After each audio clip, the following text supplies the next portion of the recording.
Hello बच्चों, स्वागत है आपका लर्न विथ हिमांशु मिश्रा में। तो आज इस वीडियो लेक्चर में हम पढ़ने जा रहे हैं क्लास 10 साइंस का 5th चैप्टर लाइफ प्रोसेस। बच्चों, लाइफ प्रोसेस होता क्या है? लाइफ मतलब होता है जीवन और प्रोसेस मतलब होता है प्रक्रिया। तो जीवन को चलाने की प्रक्रिया को ही हम लाइफ प्रोसेस कहते हैं। हर एक लिविंग ऑर्गेनिज्म अपने सर्वाइवल के लिए, अपने बॉडी मेंटेनेंस के लिए, अपने ग्रोथ के लिए कुछ बेसिक फंक्शंस परफॉर्म करता है, उसी को हम लाइफ प्रोसेस कहते हैं। एग्जाम्पल के तौर पर लेते हैं, अगर मैं ह्यूमंस की बात करूं तो हम ह्यूमंस अपने आप को जिंदा रखने के लिए nutrition, digestion, respiration, transportation, excretion, reproduction वगैरह परफॉर्म करते हैं। तो क्वेश्चन ये उठता है कि हम ह्यूमंस ही ये सारे प्रोसेस परफॉर्म करते हैं क्या? नहीं बच्चों, सारे लिविंग ऑर्गेनिज्म अपने आप को जिंदा रखने के लिए ये सारे प्रोसेसेस परफॉर्म करते हैं। हेलो बच्चों, स्वागत है आपका लर्न विथ हिमांशु मिश्रा में। तो अब हम कंटिन्यू करने जा रहे हैं क्लास 10 साइंस का 5th चैप्टर लाइफ प्रोसेसेस। तो बच्चों, लाइफ प्रोसेसेस का डेफिनेशन क्या है? Basic function perform by the living organism for their survival and body maintenance are called life process. हर एक लिविंग ऑर्गेनिज्म अपने आप को जिंदा रखने के लिए, अपने बॉडी को मेंटेन रखने के लिए कुछ बेसिक फंक्शन परफॉर्म करता है, उसी को हम लाइफ प्रोसेस कहते हैं। तो फंक्शंस कौन से हैं? जैसे कि nutrition, respiration, transportation, excretion, growth and reproduction. छोटे से छोटा ऑर्गेनिज्म जैसे पैरामेशियम एंड अमीबा, बड़े से बड़े ऑर्गेनिज्म जैसे प्लांट्स एंड एनिमल्स, ये सारे लाइफ प्रोसेस परफॉर्म करते हैं। तो बच्चों, ये सारे प्रोसेसेस का ओवरव्यू करते हैं। तो न्यूट्रिशन मतलब क्या होता है? सबसे पहला प्रोसेस जो है हमारा वो है न्यूट्रिशन। न्यूट्रिशन मतलब क्या होता है? हम फूड को कंज्यूम करेंगे और उसी फूड को वेरियस पर्पस के लिए यूटिलाइज करेंगे, उसे हम लोग बोलेंगे न्यूट्रिशन। रेस्पिरेशन, रेस्पिरेशन मतलब होता है कि हमने जो फूड कंज्यूम किया उससे हम एनर्जी को डिराइव करेंगे, उससे हम एनर्जी को जनरेट करेंगे, उस प्रोसेस को हम बोलते हैं रेस्पिरेशन। ट्रांसपोर्टेशन क्या है? हमारा फूड, हमने जो फूड को कंज्यूम किया, हमने जो एयर लिया, हमने जो ऑक्सीजन लिया, उसे सेल टू सेल पहुंचाने के प्रोसेस को हम ट्रांसपोर्टेशन कहेंगे। नेक्स्ट आता है एक्सक्रीशन। हमारे बॉडी के अंदर बहुत सारे वेस्ट जनरेट होते हैं, उस वेस्ट को बाहर निकालने के प्रोसेस को हम लोग एक्सक्रीशन कहते हैं। नेक्स्ट है ग्रोथ। ये सारे प्रोसेस ना बच्चों जब अच्छे से चलेंगे तो हमारे बॉडी का क्या होगा? ग्रोथ होगा। हमारे सेल्स डेवलप होंगे, हमारी बॉडी डेवलप होगी, उसी को हम ग्रोथ कहते हैं। नेक्स्ट है रिप्रोडक्शन। तो रिप्रोडक्शन क्या होता है कि एक ऑर्गेनिज्म जब नए ऑर्गेनिज्म को जन्म देगा, उसी को हम लोग क्या कहते हैं? रिप्रोडक्शन। तो रिप्रोडक्शन एक ऐसा लाइफ प्रोसेस है ना, जो अगर हम पूरे पॉपुलेशन की बात करें तो वहां पे ये कंपलसरी लाइफ प्रोसेस बनता है। जैसे कि हम ह्यूमंस अगर रिप्रोडक्शन करना बंद कर देंगे तो फ्यूचर में जाके क्या होगा कि सारे ह्यूमंस अर्थ से एक्सटिंक्ट हो जाएंगे। ठीक है। अगर मैं एक इंडिविजुअल ऑर्गेनिज्म की बात करूं तो वहां पे रिप्रोडक्शन कंपलसरी लाइफ प्रोसेस नहीं है।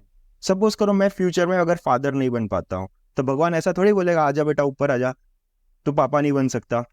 एक ऐसा लाइफ प्रोसेस है ना, जो अगर हम पूरे पॉपुलेशन की बात करें तो वहां पे ये कंपलसरी लाइफ प्रोसेस बनता है।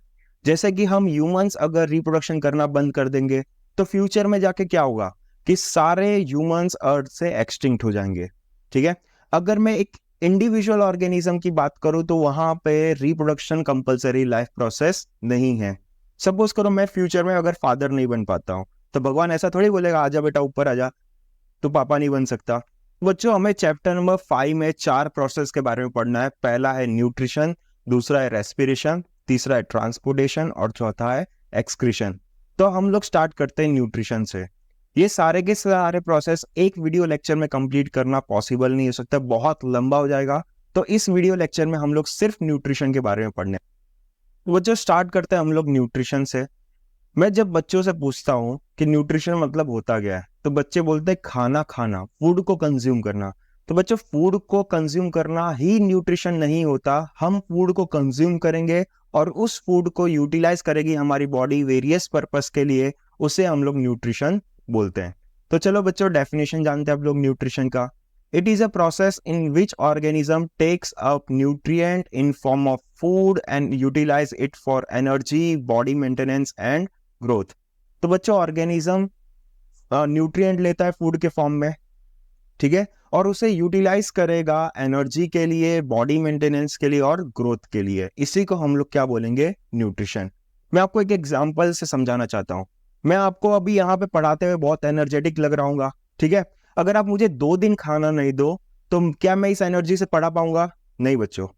अगर आप मुझे है ना 2 वीक खाना नहीं दो तो मैं आपको यहाँ पे हट्टा कट्टा दिख रहा हूँ तो मेरी बॉडी क्या हो जाएगी? श्रिंक। अगर आप मुझे 4 वीक के लिए खाना नहीं देते हो मेरी बॉडी क्या हो जाएगी बच्चों? डेथ। तो आप इस तरीके से याद रखो, सर को अगर 2 दिन खाना नहीं दिया तो सर की एनर्जी गायब, सर को अगर 2 वीक खाना नहीं दिया तो सर की बॉडी गायब, अगर सर को 4 वीक खाना नहीं दिया तो सर ही गायब। ठीक है बच्चों?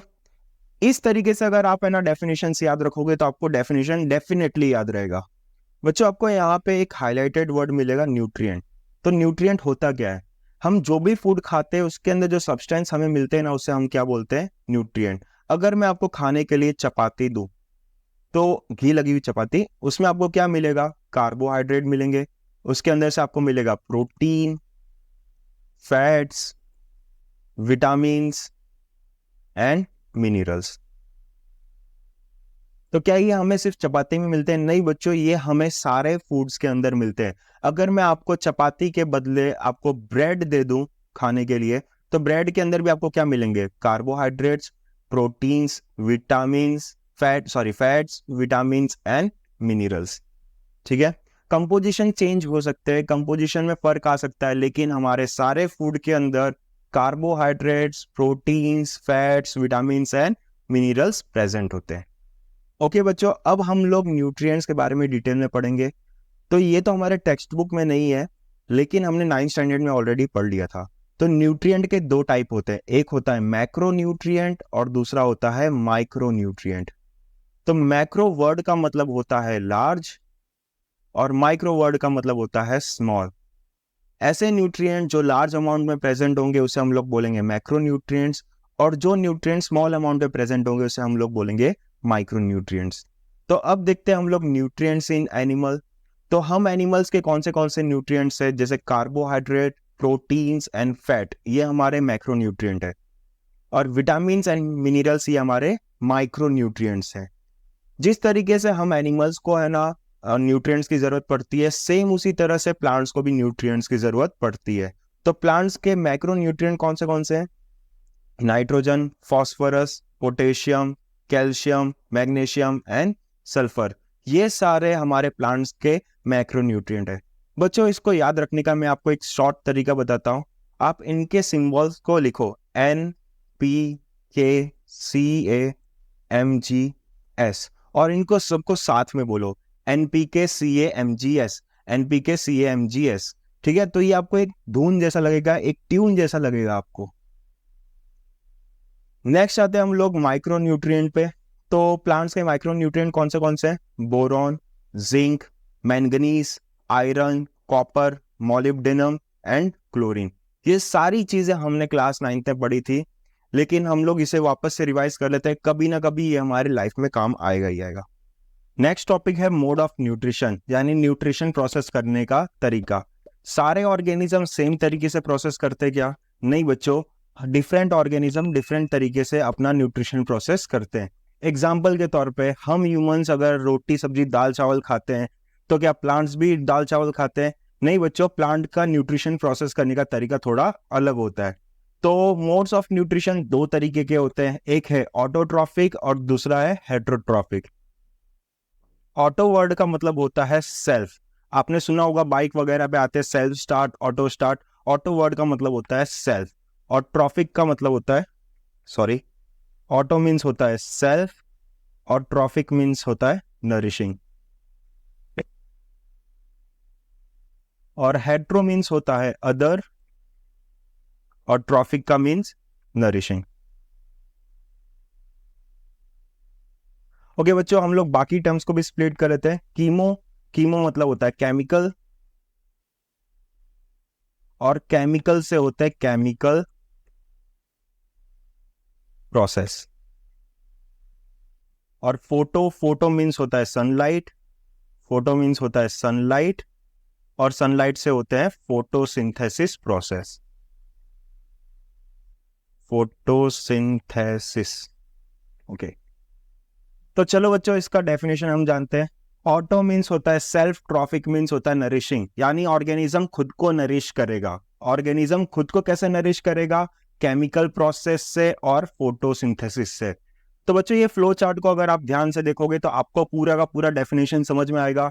तो ऑटोट्रॉफिक क्या है? Autotrophic nutrition is mode of nutrition in which organism prepare their own food by on with the help of chemical process and photosynthesis। बहुत ही इजी डेफिनेशन से बच्चे, आपको है ना खाली फ्लो चार्ट को फॉलो करना है। तो चलो वापस से देखते हैं। Autotrophic nutrition is mode of nutrition in which organism prepare their own food by on with the help of chemical process and photosynthesis. Clear है बच्चों? तो अब हम नेक्स्ट आते हैं हेट्रोट्रॉफिक पे। हेट्रो मीन्स होता है अदर, ट्रॉफिक मीन्स होता है नरिशिंग। ऑर्गेनिज्म है ना खुद को नरिश करने के लिए दूसरे ऑर्गेनिज्म के ऊपर डिपेंड रहेगा, तो ऐसे मोड ऑफ न्यूट्रिशन को हम बोलते हैं हेट्रोट्रॉफिक न्यूट्रिशन। तो डेफिनेशन जानते हैं। Heterotrophic nutrition is mode of nutrition in which organism depends on other organism for their food. तो बच्चों क्वेश्चन ये आता है कि हम ह्यूमंस कौन सा न्यूट्रिशन करते हैं, ऑटोट्रॉफिक करते हैं कि हेट्रोट्रॉफिक करते हैं? बल्कि हम ह्यूमंस है ना किचन में जाते हैं, खुद का खाना खुद बनाते हैं, हम मैगी बनाते हैं, रोटी सब्जी बनाते हैं, तो हमें ऑटोट्रॉफिक न्यूट्रिशन में आना चाहिए था। लेकिन बच्चों हम आते हैं हेट्रोट्रॉफिक में। क्यों ऐसा? क्योंकि हम ह्यूमंस किचन में जाकर के फूड को सिर्फ कुक करते हैं। फूड को सिंथेसाइज करने का जो काम है वो कौन करता है? प्लांट। ये बात याद रखना, ये बात ध्यान रखना। सिंथेसाइज, फूड को सिंथेसाइज कौन करेंगे? फूड को सिंथेसाइज यानी बनाएंगे कौन? प्लांट्स बनाएंगे और कुछ बैक्टीरियाज। और हम ह्यूमंस क्या करते हैं? हम ह्यूमन जो है ना वो फूड को कुक करते हैं, और कुक मतलब होता है पकाना। हम फूड को सिर्फ पकाते हैं। हम जो भी फूड पकाते हैं ना वो किसके ऊपर?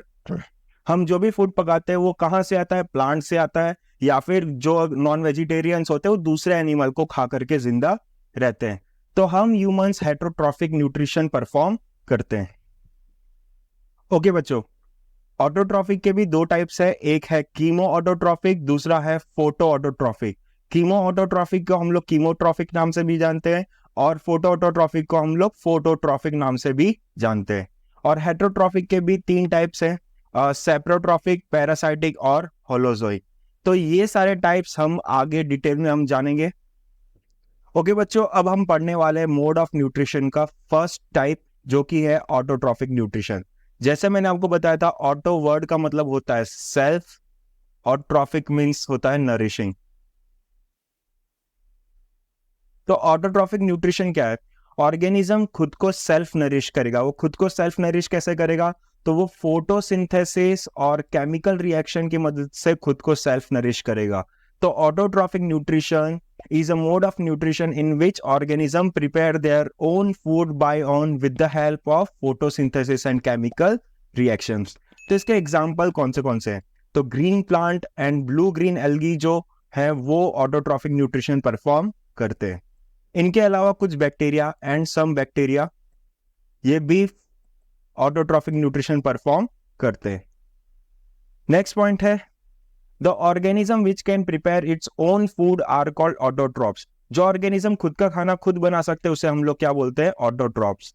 ध्यान देना बच्चों इस पॉइंट पे, जो ऑर्गेनिज्म खुद का खाना खुद बना सकते हैं उसे हम लोग बोलते हैं ऑटोट्रॉप्स। और ऑटोट्रॉप्स को हम लोग एक टर्म से और जानते हैं, प्रोड्यूसर। ये टर्म ध्यान से सुनना बच्चे, ये चैप्टर नंबर 13 में आपको बहुत काम आने वाला है। ऑटोट्रॉप्स को ही हम लोग क्या बोलते हैं? प्रोड्यूसर। ठीक है, ये third point, autotrophs use simple inorganic molecule and convert it into organic molecule. Autotrophs जो होते हैं ना वो सिंपल इनऑर्गेनिक मॉलिक्यूल्स को यूज करते हैं और उसे कन्वर्ट करते हैं ऑर्गेनिक मॉलिक्यूल्स के अंदर। इसे डिटेल में समझाने के लिए हम नेक्स्ट स्लाइड पे जाते हैं। ओके बच्चों, अभी हमने पढ़ा कि ऑटोट्रॉप्स जो होते हैं वो सिंपल इनऑर्गेनिक मॉलिक्यूल को कन्वर्ट करते हैं ऑर्गेनिक मॉलिक्यूल्स के अंदर। एग्जाम्पल लेते हैं, जैसे कि प्लांट्स अपने सराउंडिंग में से क्या क्या लेता है खाना बनाने के लिए? तो वो लेता है वाटर, फिर एयर में से लेता है CO2 और सॉइल के अंदर से लेते हैं मिनरल्स। इन सब की मदद से प्लांट क्या करता है, खुद का खाना खुद बनाता है, जिसे हम लोग बोलते हैं ग्लूकोज। तो बच्चों ये H2O, CO2 और मिनरल्स, ये सारे के सारे क्या है, ये है इनऑर्गेनिक मॉलिक्यूल्स। और ग्लूकोज जो है वो क्या है, ये ऑर्गेनिक मॉलिक्यूल्स है। अब आप पूछोगे सर हमें पता कैसे चलेगा कौन सा मॉलिक्यूल्स ऑर्गेनिक है और कौन सा इनऑर्गेनिक है?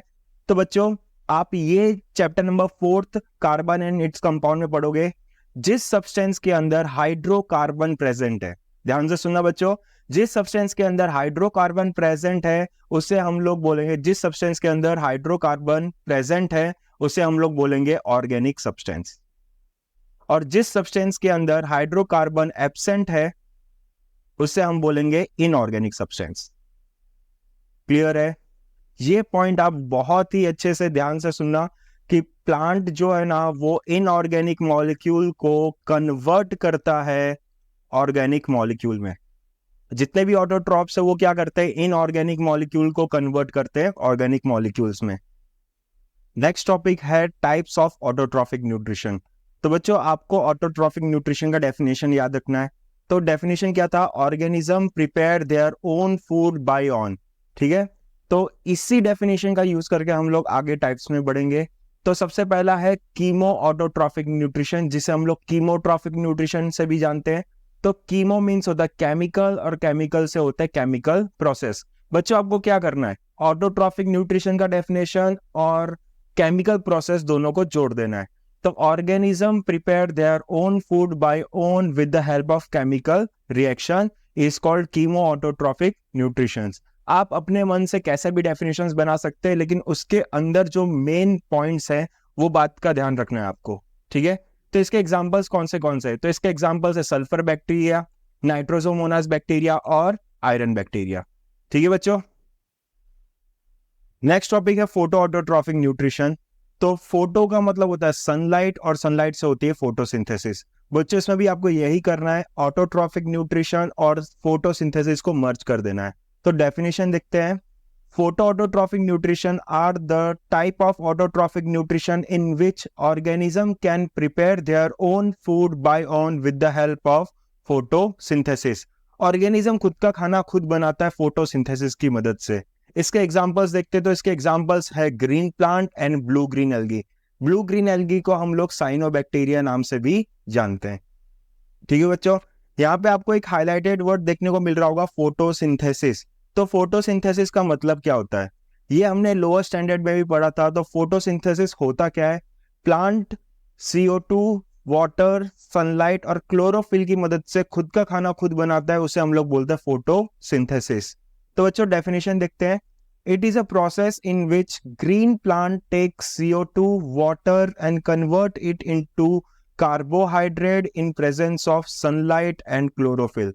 तो बच्चों ये एक ऐसा प्रोसेस है जिसके अंदर जो ग्रीन प्लांट्स होते हैं वो क्या करते हैं, वो CO2 और वाटर कन्वर्ट करते हैं कार्बोहाइड्रेट यानी कि ग्लूकोज के अंदर। कार्बोहाइड्रेट यानी ग्लूकोज के अंदर किसकी मदद से करते हैं, वो सनलाइट और क्लोरोफिल की मदद से। आप यहाँ पे इक्वेशंस देख सकते हो, ये इक्वेशंस आपके लिए इंपॉर्टेंट हो सकता है, एग्जाम्स वगैरह में पूछे जा सकते हैं। तो आप यहाँ पे देखो, डेफिनेशन अगर आपको याद हो गया ना बच्चों, तो इक्वेशन याद करना कोई डिफिकल्ट नहीं है। ठीक है, मैं आपको इसमें एक ट्रिक भी बताने वाला हूँ जिससे आप है ना इक्वेशंस को बैलेंस भी कर सकते हो।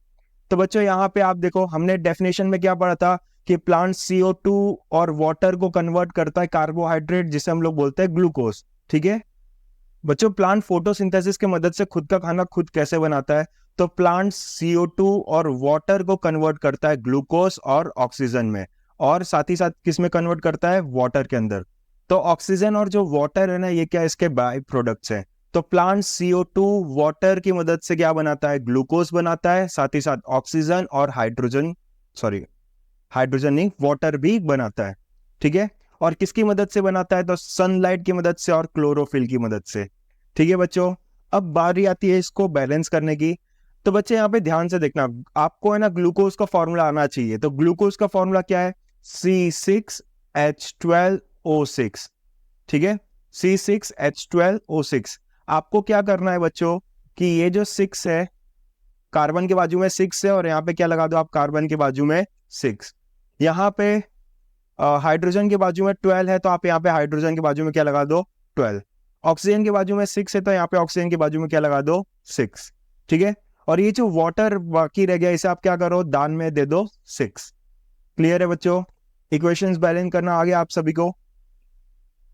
ओके बच्चों, नेक्स्ट टॉपिक है हमारा रॉ मटेरियल ऑफ फोटोसिंथेसिस। तो रॉ मटेरियल का मतलब होता है कच्चा सामान। अगर मैं आपको खिचड़ी बनाने को दूं तो आपको खिचड़ी बनाने के लिए कौन से कच्चे सामान की जरूरत पड़ेगी? तो आपको जरूरत पड़ेगी राइस, दाल, वाटर, फिर नमक और मसाले।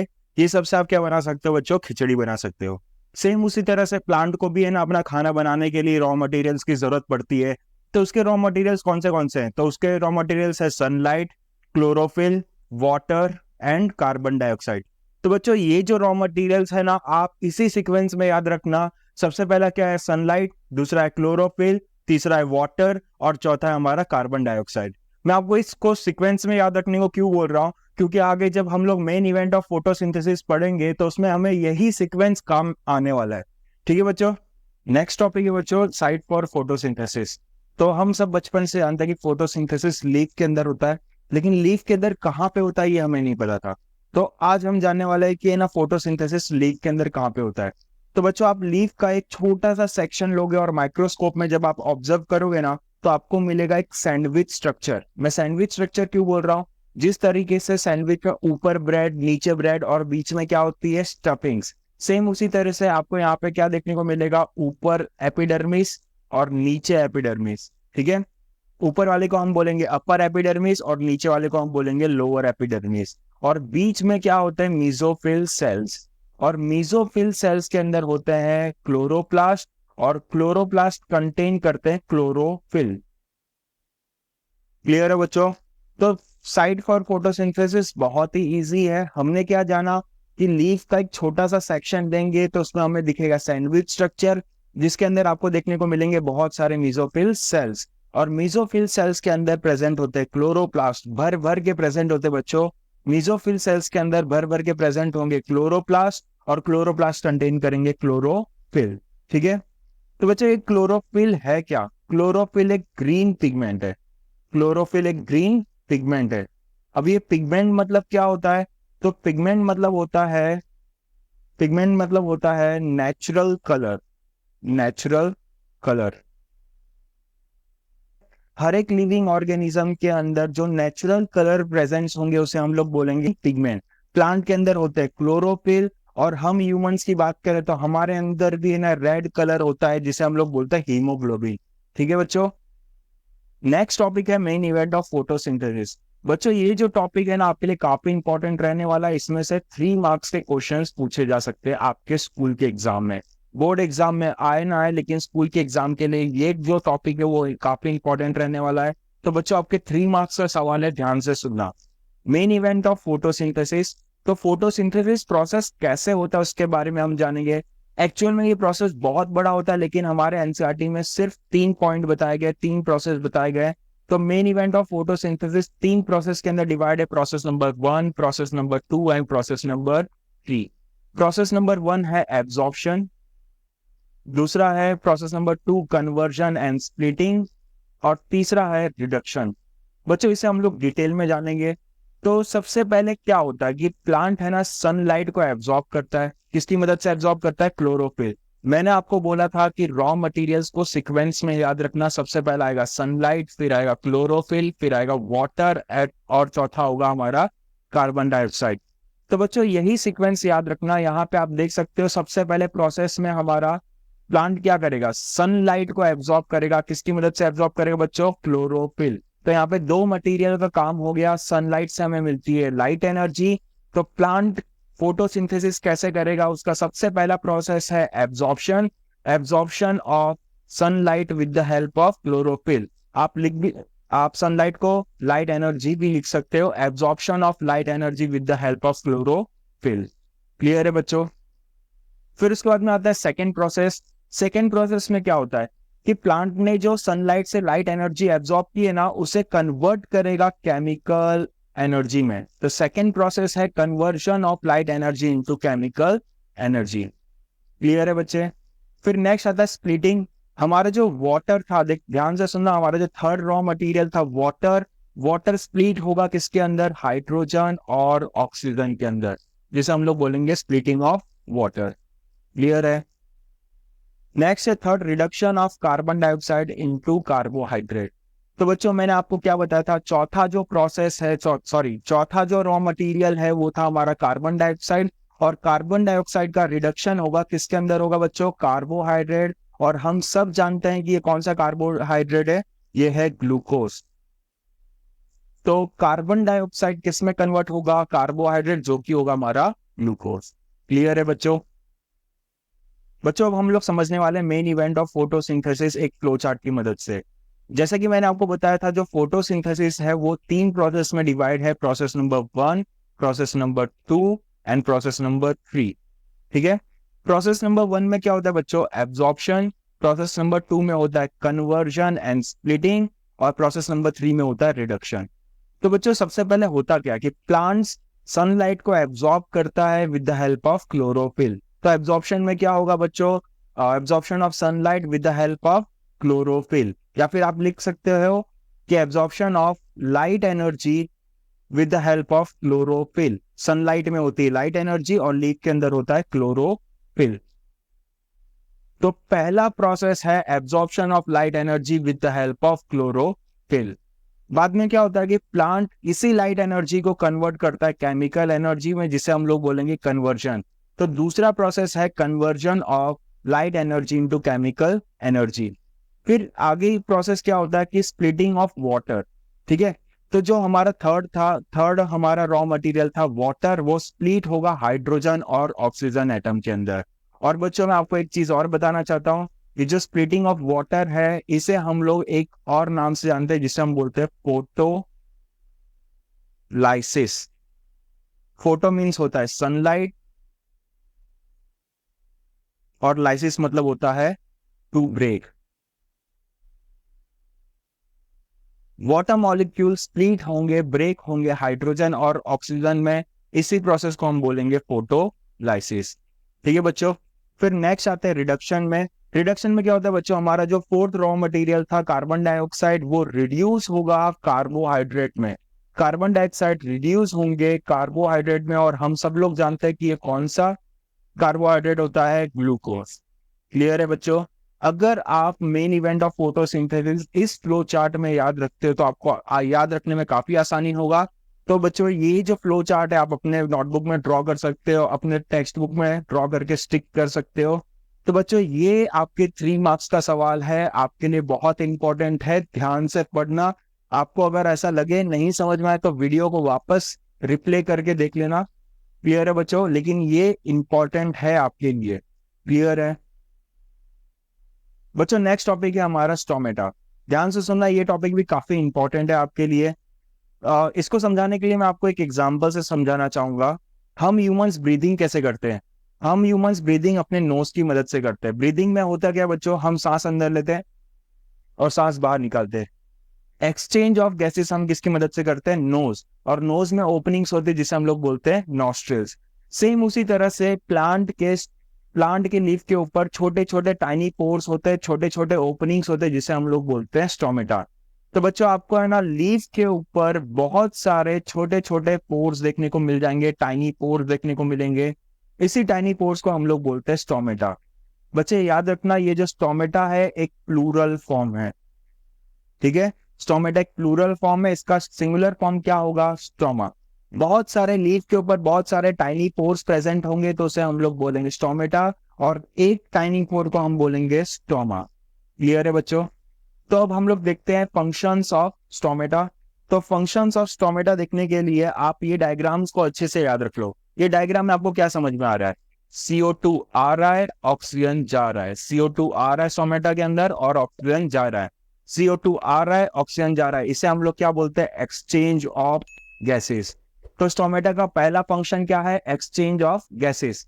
स्टोमेटा एक्सचेंज ऑफ गैसेस में हेल्प करते हैं प्लांट के। क्लियर है बच्चों। दूसरा जो प्रोसेस है वो आप यहाँ पे देख सकते हो कि हमारे स्टोमेटा के अंदर से क्या निकल रहा है बच्चे, वाटर निकल रहा है। स्टोमेटा के अंदर से और क्या निकलता है, वाटर।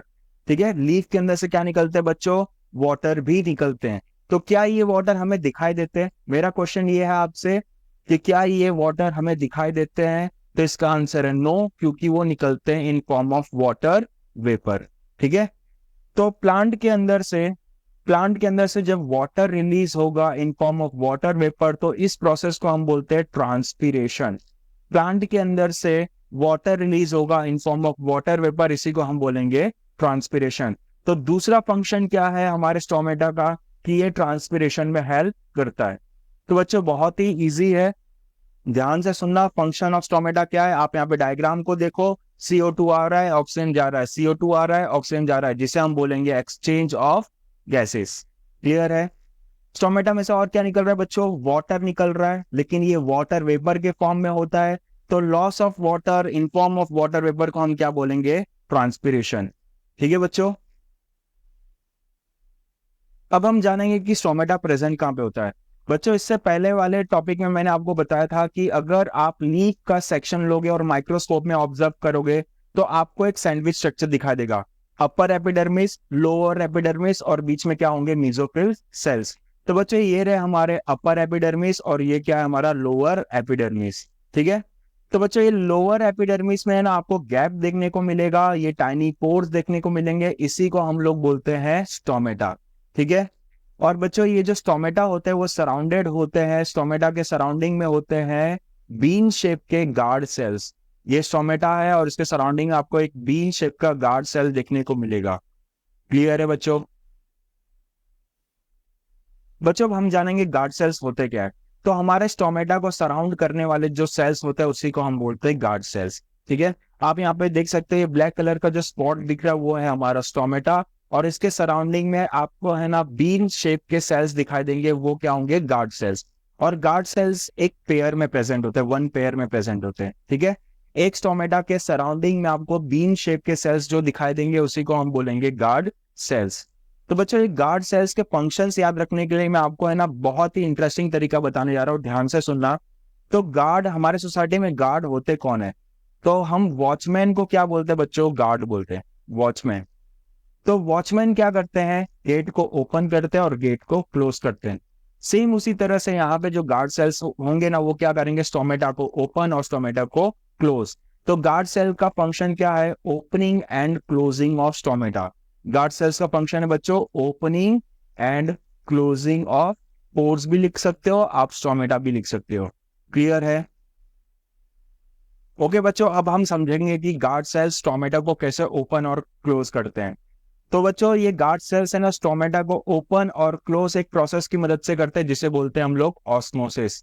हमने 9th स्टैंडर्ड में ऑलरेडी पढ़ा था ऑस्मोसिस होता क्या है। किसी भी सेल के अंदर अगर वाटर निकलेगा या फिर वाटर गेन होगा, तो उस प्रोसेस को हम बोलेंगे ऑस्मोसिस। किसी भी सेल्स के अंदर वाटर अगर लूज होगा या गेन होगा, तो उसे हम लोग बोलेंगे ऑस्मोसिस। क्लियर है बच्चों। सेम इसी तरीके से जब गार्ड सेल्स के अंदर वाटर गेन होगा, तो गार्ड सेल्स क्या हो जाएंगे, स्वेल अप, और स्वेल अप होने से पोर्स क्या हो जाएंगे बच्चों, ओपन। मैं यहाँ पे रेड कलर का डॉट करके आपको बता रहा हूँ, मरून कलर का डॉट करके बता रहा हूँ, तो ये हमारे पोर्स है। वाटर जाने से गार्ड सेल्स होंगे स्वेल अप और पोर्स होंगे ओपन। क्लियर है। जब गार्ड सेल्स के अंदर से वाटर रिलीज हो जाएगा, तो गार्ड सेल क्या हो जाएंगे, श्रिंक, और पोर्स क्या हो जाएंगे बच्चों, क्लोज। इसी मैकेनिज्म से है ना गार्ड सेल्स पोर्स को ओपन और क्लोज करते हैं। बच्चों इस टॉपिक में से है ना आपको क्वेश्चंस पूछे जा सकते हैं। तो क्वेश्चंस क्या होगा, how guard cells regulates opening and closing of stomata।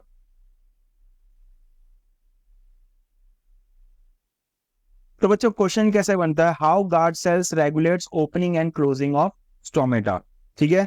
तो उसके लिए है ना आपको सिर्फ ये टेबल याद रखना है। तो मैंने जैसे पहले आपको बताया था कि गार्ड सेल्स के अंदर जब वाटर जाएगा तो गार्ड सेल्स होंगे स्वेल अप और पोर्स हो जाएंगे ओपन। गार्ड सेल्स के अंदर से वाटर जब रिलीज होगा तो वो होंगे श्रिंक अप और पोर्स हो जाएंगे क्लोज। मैंने इसी को है ना एक टेबल के फॉर्म में लिखा है, और आपको है ना ये टेबल अच्छे से याद रख लेना है। तो वाटर मूवमेंट बच्चों, water movement inside the guard cell, जब वाटर का मूवमेंट गार्ड सेल के अंदर होगा, तो गार्ड सेल क्या होंगे बच्चों, स्वेल अप और पोर्स हो जाएंगे ओपन। क्लियर है? जब गार्ड सेल्स के अंदर से पानी निकलेगा, water movement outside the guard cells के अंदर से जब वाटर रिलीज होगा, गार्ड सेल्स हो जाएंगे श्रिंक अप और पोर्स हो जाएंगे क्लोज। क्लियर है बच्चों? ओके बच्चों, यहाँ पे हमारा ऑटोट्रॉफिक न्यूट्रिशन खत्म होता है। अब हम कंटिन्यू करने वाले हेट्रोट्रॉफिक न्यूट्रिशन।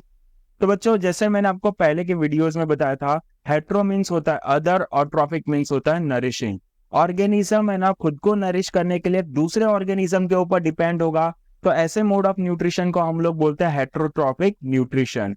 अब क्वेश्चन ये उठता है कि ऑर्गेनिज्म क्यों दूसरे के ऊपर डिपेंड रहेगा? क्योंकि वो खुद का खाना खुद नहीं बना सकता। और दूसरा क्वेश्चन ये उठता है कि वो किसके ऊपर डिपेंड रहेगा? तो वो डिपेंड होते हैं बच्चों ऑटोट्रॉप्स के ऊपर। किसके ऊपर डिपेंड होते हैं? ऑटोट्रॉप्स के ऊपर।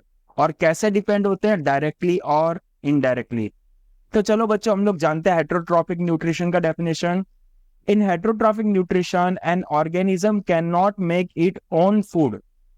हेट्रोट्रॉफिक न्यूट्रिशन के अंदर ऑर्गेनिज्म खुद का खाना खुद नहीं बना सकता। They depend on autotroph. वो किसके ऊपर डिपेंड होते हैं बच्चों? ऑटोट्रॉप्स के ऊपर डिपेंड होते हैं। और कैसे डिपेंड होते हैं? डायरेक्टली और इनडायरेक्टली। ओके बच्चों, हम समझेंगे कि ऑर्गेनिजम्स कैसे ऑटोट्रॉप्स के ऊपर डिपेंड होते हैं डायरेक्टली और इनडायरेक्टली। मैं आपको एक एग्जांपल्स की मदद से समझाता हूँ, एक फ्लो चार्ट की मदद से समझाता हूँ। एक्चुअली में ये फ्लो चार्ट नहीं, ये एक फूड चेन है। तो एग्जांपल लेते हैं हम लोग ग्रास का। हम सब जानते हैं ग्रास जो है ना वो ऑटोट्रॉप्स है। ग्रास एक ऑटोट्रॉप्स है, ये खुद का खाना खुद बनाएगा। ठीक है? ग्रास को खाने का काम कौन करता है बच्चों? इसे खाने का काम करता है गोट। एक फूड चेन हम लोग बना रहे हैं, तो ग्रास को कौन खाएगा? गोट।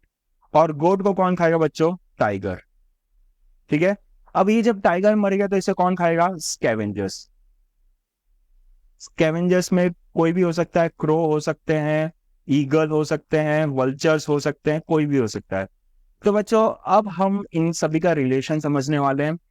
तो गोट ने ग्रास को डायरेक्टली खाया, सॉरी, गोट ने ग्रास को खाया। ठीक है? तो गोट ग्रास के ऊपर कैसे डिपेंड हो गए? गोट ऑटोट्रॉप्स के ऊपर कैसे डिपेंड हो गए बच्चों? डायरेक्टली डिपेंड हो गए। क्लियर है? अब गोट को खाने का काम कौन करेगा? टाइगर करेगा। तो ये टाइगर कैसे डिपेंड हो गया ऑटोट्रॉप्स के ऊपर? इनडायरेक्टली डिपेंड हो गया। ध्यान से सुनना बच्चों, टाइगर कैसे डिपेंड हो गया? इनडायरेक्टली। क्लियर है? अब टाइगर मर गए तो उन्हें कौन खाएगा? स्कैवेंजर्स। तो स्कैवेंजर्स भी है ना ग्रास के ऊपर कैसे डिपेंड हो गए बच्चों? इनडायरेक्टली डिपेंड हो गए। क्लियर है? अगर धरती से, अगर अर्थ से ग्रास खत्म हो गया तो गोट जिंदा रह पाएंगे? नहीं बच्चों। गोट नहीं जिंदा रह पाएंगे तो टाइगर जिंदा रह पाएगा? नहीं। और टाइगर नहीं जिंदा रह पाए तो स्कैवेंजर जिंदा रह पाएंगे बच्चों? नहीं। ये जो फ्लो चार्ट है ना, आप अच्छे से याद रखना, ये पूरा का पूरा फ्लो चार्ट है ना, हमारे चैप्टर नंबर 13 में बहुत काम आने वाला है। क्लियर है बच्चों? ओके बच्चों, अब हम लोग जानेंगे टाइप्स ऑफ हेट्रोट्रॉफिक न्यूट्रिशन। तो हेट्रोट्रॉफिक न्यूट्रिशन है, 3 टाइप के होते हैं। पहला है सेप्रोट्रॉफिक, दूसरा है पैरासाइटिक और तीसरा है होलोजोइक। ठीक है बच्चों? ये सेप्रोट्रॉफिक न्यूट्रिशन को है ना हम लोग सेप्रोफाइटिक नाम से भी जानते हैं। हमारे टेक्स्ट बुक के अंदर सेप्रोफाइटिक दिया हुआ है, सेप्रोफाइटिक। ठीक है? तो पहला है हमारा सेप्रोफाइटिक न्यूट्रिशन, जिसे हम लोग सेप्रोट्रॉपिक न्यूट्रिशन से भी जानते हैं। दूसरा है पैरासाइटिक और तीसरा है होलोजोइक न्यूट्रिशन। तो चलो बच्चों, अब हम लोग जानने वाले सेप्रोट्रॉपिक न्यूट्रिशन के बारे में।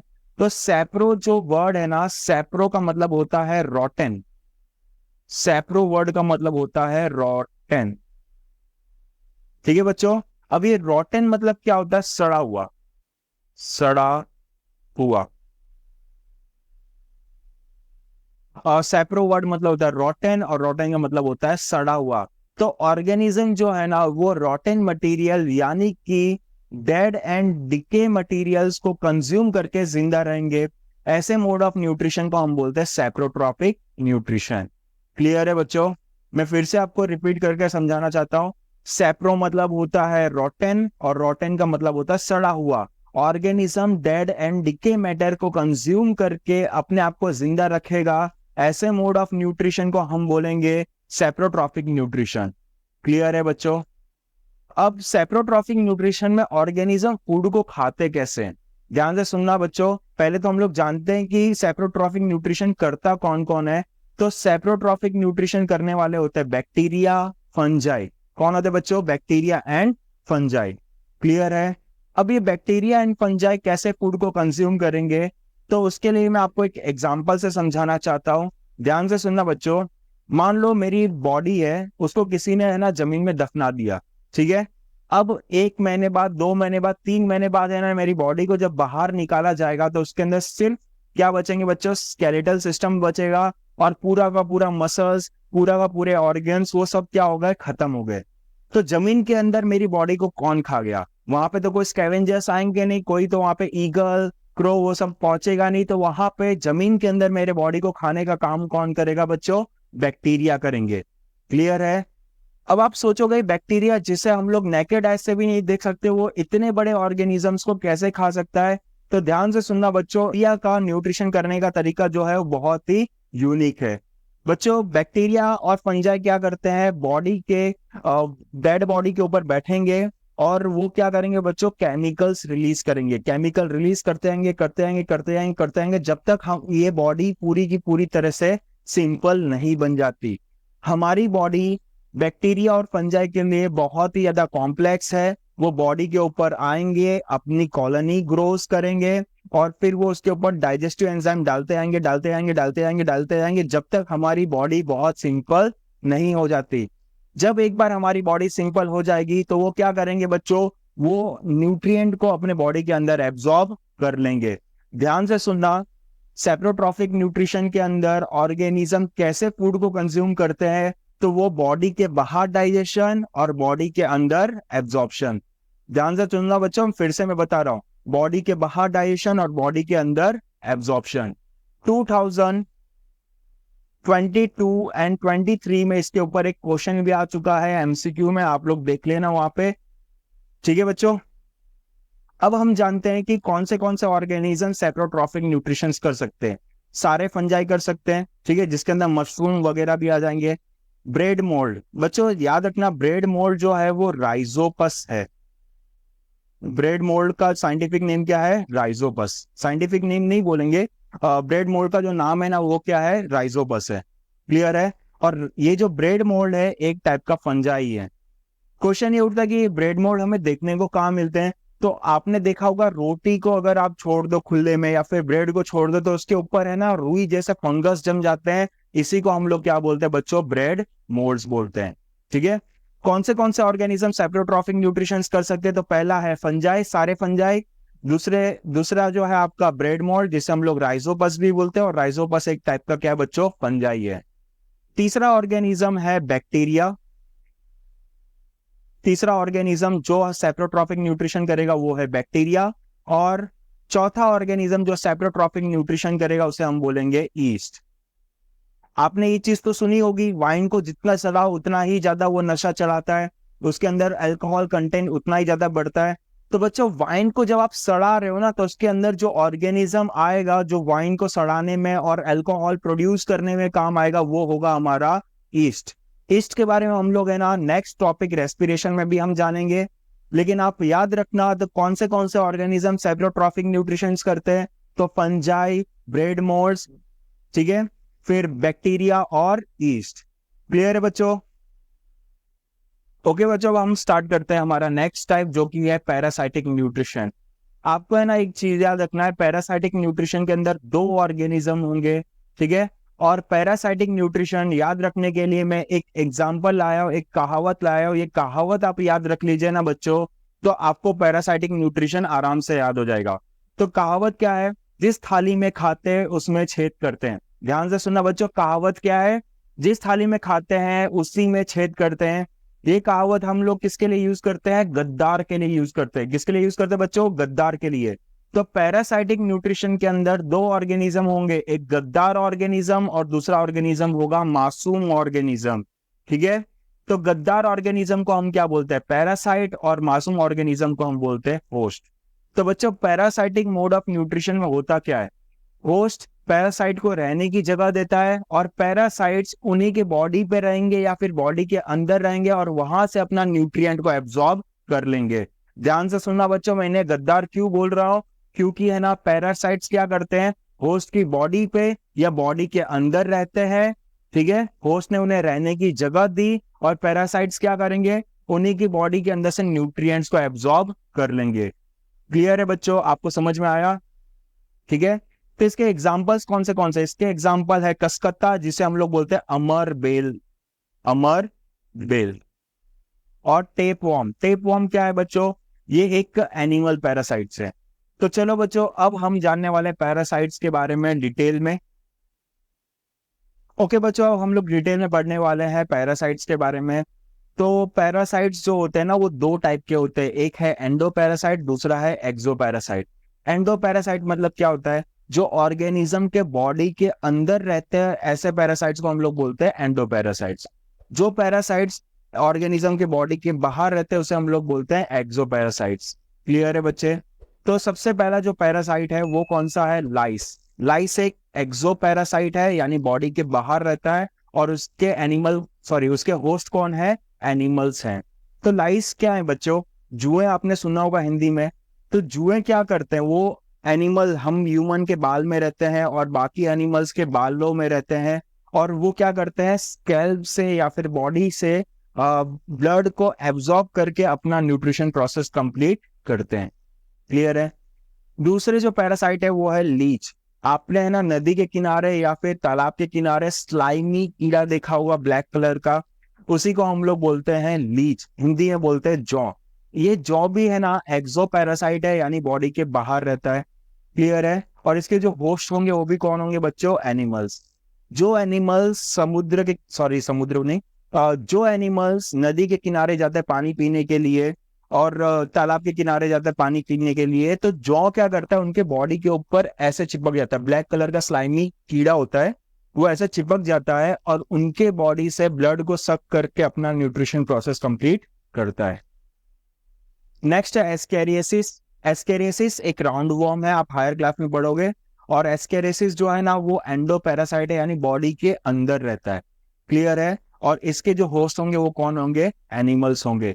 एस्केरियसिस क्या करता है? वो बॉडी के अंदर जाता है, स्मॉल इंटेस्टाइन के पास में जाता है, और वहां से हमारे न्यूट्रिएंट को एब्जॉर्ब कर लेता है। क्लियर है बच्चों? नेक्स्ट है टेप वॉर्म। टेप वॉर्म भी क्या है बच्चों? एंडो पैरासाइट है, यानी ये भी बॉडी के अंदर रहता है, और इसके जो होस्ट होंगे वो कौन होंगे? हम एनिमल्स होंगे। क्लियर? नेक्स्ट है कसकटा। ये जो कसकटा है ना, इसे हम लोग अमर बेल नाम से भी जानते हैं, अमर बेल। बच्चों, आप है ना रोड पे कभी गए होंगे तो आपने है ना बड़े बड़े पेड़ देखे होंगे, जिसके अंदर से है ना लाइम येलो कलर के रोप जैसे बहुत सारे गिरे होते हैं, उसी को हम लोग बोलते हैं कसकटा। ठीक है? और ये कसकटा को हम लोग बोलते हैं अमर बेल। हिंदी में क्या बोलते हैं इसे हम लोग? अमर बेल। क्लियर है बच्चे? ये जो कसकटा है ना, वो एक्सो पैरासाइट है, यानी बॉडी के बाहर रहता है। लेकिन आप एक चीज याद रखना, कसकटा जो है ना, वो प्लांट पैरासाइट है। ये प्लांट की बॉडी के ऊपर रहता है और उनसे न्यूट्रिएंट वगैरह एब्जॉर्ब कर लेता है उनकी बॉडी से।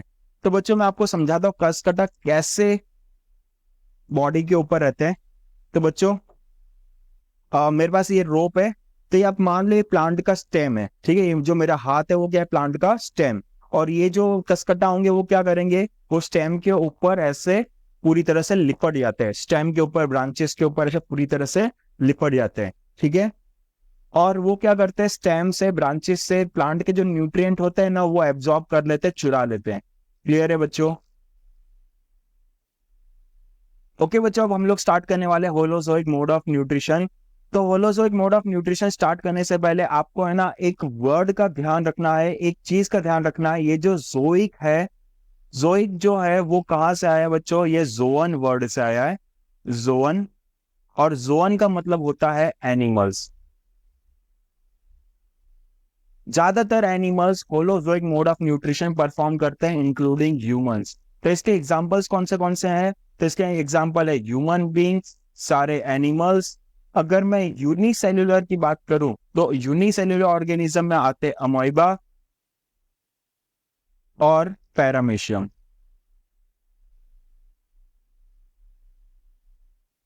अमीबा एंड पैरामीशियम भी holozoic mode of nutrition perform करते हैं। क्लियर है? एक चीज याद रखना बच्चों, ये जो अमीबा और पैरामीशियम है, ये प्रोटोजोआ है। प्रोटोजोआ, देखो यहाँ पे जोआ वर्ड आ रहा है, यानी कि ये भी क्या है बच्चों? एनिमल है। ये यूनिसेल्युलर एनिमल है। क्लियर है बच्चों? यूनिसेलुलर ऑर्गेनिज्म है सिंगल सेल वाले एनिमल्स। क्लियर है बच्चों? अब होलोजोइक मोड ऑफ न्यूट्रिशन समझाने के लिए मैं एक एग्जांपल लाया हूं। मेरे एग्जांपल्स को ध्यान से सुनना, ध्यान से समझना, आपको डेफिनेशंस रट्टा मारने की जरूरत नहीं पड़ेगी। ठीक है? तो एग्जांपल ये है, मैं अगर आपको रोटी खाने को दूं तो आप रोटी कैसे खाओगे बच्चों? रोटी को तोड़ोगे, फिर अपने बॉडी के अंदर डालोगे। रोटी का डाइजेशन, एब्जॉर्प्शन सब कहाँ पे होगा? आपके बॉडी के अंदर। ऐसे मोड ऑफ न्यूट्रिशन को हम लोग बोलते हैं होलोजोइक न्यूट्रिशन। क्लियर है बच्चों? याद रखना, रोटी जो है, रोटी किस फॉर्म में होती है, किस स्टेट में होती है? सॉलिड स्टेट में होती है। और रोटी कहाँ से मिलता है? हमें प्लांट से मिलता है। तो ये क्या हो गया? ऑर्गेनिक मैटर हो गया। ये क्या हो गया बच्चों? Organic matter. ठीक है? मैंने आपको एग्जांपल क्या बोला? मैं आपको रोटी खाने को दूं तो आप रोटी को तोड़ोगे, बॉडी के अंदर डालोगे। रोटी का डाइजेशन, एब्जॉर्प्शन सब बॉडी के अंदर होगा। ऐसे मोड ऑफ न्यूट्रिशन को हम बोलेंगे होलोजोइक मोड ऑफ न्यूट्रिशन। और रोटी क्या है बच्चों? सॉलिड है। और रोटी कहां से मिली? हमें प्लांट से मिली, तो ये ऑर्गेनिक मैटर की है। तो आओ डेफिनेशंस पे देखते हैं। The organism feed by injecting solid organic matter. तो ऑर्गेनिज्म क्या करता है बच्चों? इंजेक्टिंग करता है, अपने बॉडी के अंदर इंजेक्ट करता है सॉलिड ऑर्गेनिक मैटर को, then digested and absorb into their body. फिर ऑर्गेनिज्म वही सॉलिड ऑर्गेनिक मैटर को अपने बॉडी के अंदर डाइजेस्ट भी करेगा और एब्जॉर्ब भी करेगा। ऐसे मोड ऑफ न्यूट्रिशन को हम बोलते हैं holozoic mode of nutrition. Clear है बच्चों? नेक्स्ट टॉपिक है बच्चों स्टेप्स इन होलोजोइक न्यूट्रिशन। तो होलोजोइक न्यूट्रिशन परफॉर्म करने के टोटल 5 स्टेप्स हैं। ठीक है बच्चों? तो सबसे पहला स्टेप है इंजेशन, दूसरा है डाइजेशन, तीसरा है एब्जॉर्प्शन, चौथा है एसिमिलेशन और पांचवा है इजेशन। ठीक है? इंजेशन मतलब क्या होता है बच्चों? Intake of food. Organism food को अपने बॉडी के अंदर इनटेक करेगा, उसे हम लोग बोलेंगे इंजेशन। ठीक है? मैं ह्यूमन का एग्जांपल लेता हूं। हम रोटी खाएंगे ना बेटा, वो जो प्रोसेस है रोटी खाने की प्रोसेस, हम रोटी को अपने बॉडी के अंदर लेंगे तो रोटी खाने की प्रोसेस को हम क्या बोलेंगे? इंजेशन। ठीक है? फिर हमारी बॉडी उस रोटी को छोटे छोटे पीसेस में तोड़ेगी, फिर उसके अंदर जो भी कॉम्प्लेक्स न्यूट्रिएंट है उसे सिंपल बनाएगी। इस प्रोसेस को हम बोलते हैं डाइजेशन, यानी कि ब्रेक डाउन ऑफ फूड। हमारे फूड का ब्रेक डाउन होगा, उसे हम बोलेंगे डाइजेशन।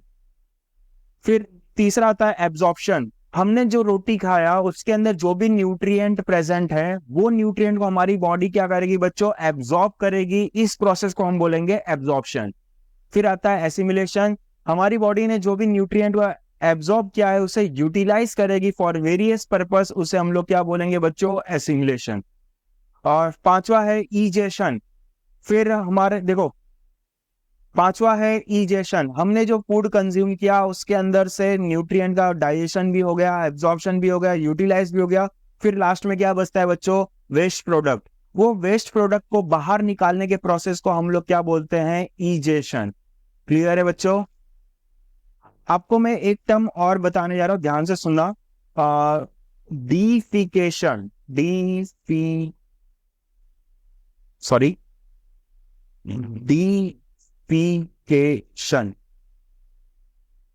डीफिकेशन मतलब क्या होता है? Removal of solid waste material.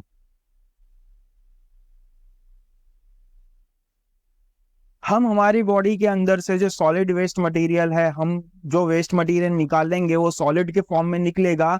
इस पूरे प्रोसेस को हम बोलते हैं डीफिकेशन। क्लियर है बच्चों? नेक्स्ट टॉपिक है how do organism obtain their food. Organisms अपना फूड कैसे ऑब्टेन करते हैं? तो सबसे पहले हम लोग जानते हैं बच्चों यूनिसेलुलर ऑर्गेनिज्म के बारे में। यूनिसेलुलर ऑर्गेनिज्म जैसे कि अमीबा एंड पैरामीशियम। ठीक है? तो बच्चों इनके पास तो हाथ पैर होता नहीं है। हम ह्यूमन के पास क्या होता है? हाथ पैर होता है, हम लोग फूड को खा सकते हैं। फिर हमारे पास है ना एक अलग सिस्टम होता है न्यूट्रिशन प्रोसेस करने के लिए। लेकिन जो सिंगल सेल ऑर्गेनिज्म होते हैं ना, उनके पास कोई ऐसे अलग सा कोई सिस्टम नहीं होता, ऐसा कोई अलग सा ऑर्गन सिस्टम्स नहीं होता। उन्हें सारे प्रोसेस अपनी एक सिंगल बॉडी से ही करना पड़ता है।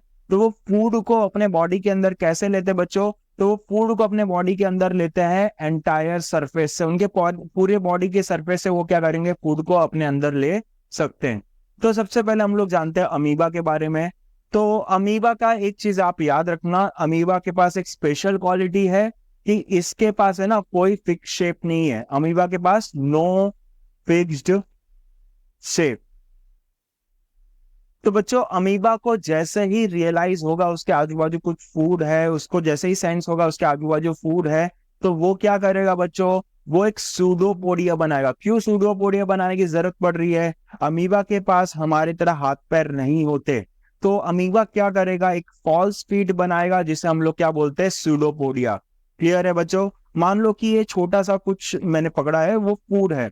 अमीबा अपना फूड कैसे कंज्यूम करेगा? तो अमीबा पहले इधर उधर घूमेगा, उसे जैसे ही सेंस होगा उसके आजू बाजू में फूड है, तो वो क्या बनाएगा बेटा, सूडोपोडिया। और सूडोपोडिया बनाने के बाद वो फूड को अपने अंदर क्या कर लेगा बच्चों, एनगल्फ कर लेगा, निगल लेगा। क्लियर है? और इसी प्रोसेस को हम बोलेंगे इंजेशन।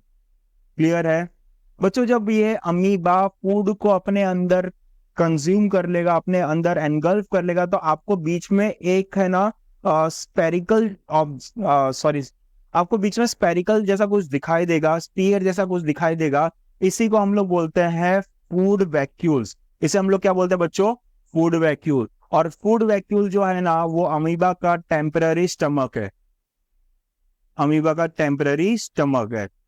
अमीबा के पास हमारे तरह कोई स्टमक तो होते नहीं है, तो जब वो फूड को एनगल्फ करेंगे ना, तो एनगल्फ करने की वजह से उनके अंदर क्या बन जाएंगे बच्चों, फूड वैक्यूल्स। और फूड वैक्यूल के अंदर क्या प्रेजेंट होंगे, फूड प्रेजेंट होंगे। क्लियर है?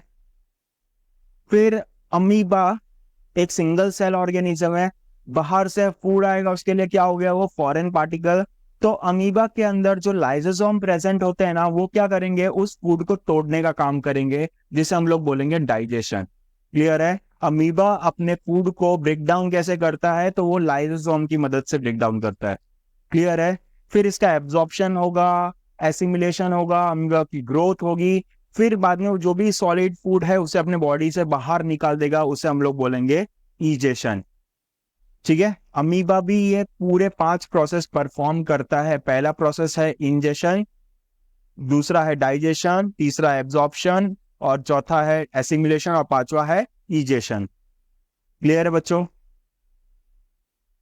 ओके बच्चों, हम पढ़ने जा रहे हैं कि पैरामीशियम अपना न्यूट्रिशन प्रोसेस कैसे करता है। इससे पहले हमने अमीबा के बारे में देखा था। अमीबा के पास कोई फिक्स शेप नहीं होता, तो अमीबा क्या करता है कि सूडोपोडिया बना करके फूड को एनगल्फ कर लेता है।